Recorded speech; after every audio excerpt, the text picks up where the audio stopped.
क्या नाम रखोगे? आगे बोलो।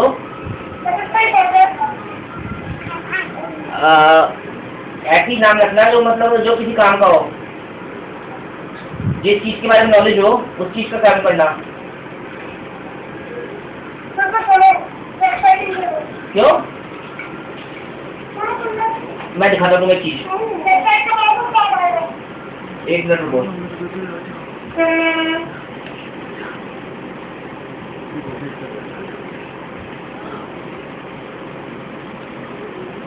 काम तो कभी कोई चीज नहीं आती है निकुंज, बट हमें आती जानी तो चाहिए ना।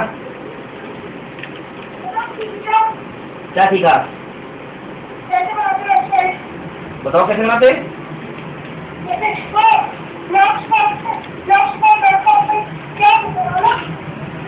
ट्राई करके देखो।